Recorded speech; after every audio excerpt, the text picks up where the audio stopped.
मोदी जी के प्रचंड भाषण के बाद पारा कई डिग्री ऊपर चला गया है। और पहले जब उनकी सरकार थी उन्होंने कहा था कि देश की संपत्ति पर पहला अधिकार मुसलमानों का है। इसका मतलब ये संपत्ति इकट्ठी करके किसको बांटेंगे? जिनके ज्यादा बच्चे हैं उनको बांटेंगे। घुसपैठियों को बांटेंगे। क्या आपकी मेहनत की कमाई का पैसा घुसपैठियों को दिया जाएगा? आपको मंजूर है?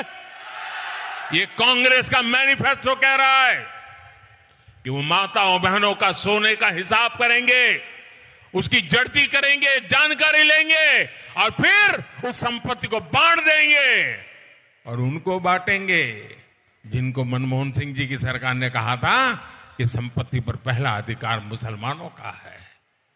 भाइयों बहनों, ये अर्बन नक्सल की सोच, मेरी माताओं बहनों, ये आपका मंगलसूत्र भी बचने नहीं देंगे, यहां तक जाएंगे मैं कहने आया हूं। अप्रैल में भी मई जून जैसे हालात हो गए हैं, कांग्रेसियों के पसीने छूटे पड़े हैं।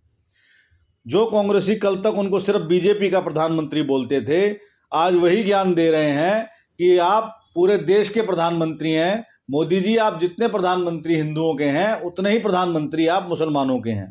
खैर, विषय उनकी बौखलाहट का नहीं है, विषय इस बात का है कि इस प्रचंड अग्नियुक्त भाषण के मायने क्या हैं।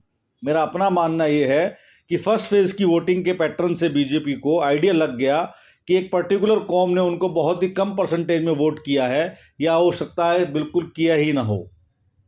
इस पर्टिकुलर कौम को कितनी ही सुरक्षा, सुविधा, स्वाभिमान, समृद्धि दे दो, पर ये सिर्फ लेना जानते हैं, देना नहीं। वोट देने के टाइम पर ये धर्म को ही सबसे ऊपर रखते हैं और बीजेपी को कभी भी वोट नहीं देंगे, कभी भी पुनः मोदी जी को स्थापित होता हुआ नहीं देखना चाहते सत्ता में। खैर, भाषण सुनकर स्वर्गिक आनंद की अनुभूति हो गई। देर आए दुरुस्त आए। धन्यवाद।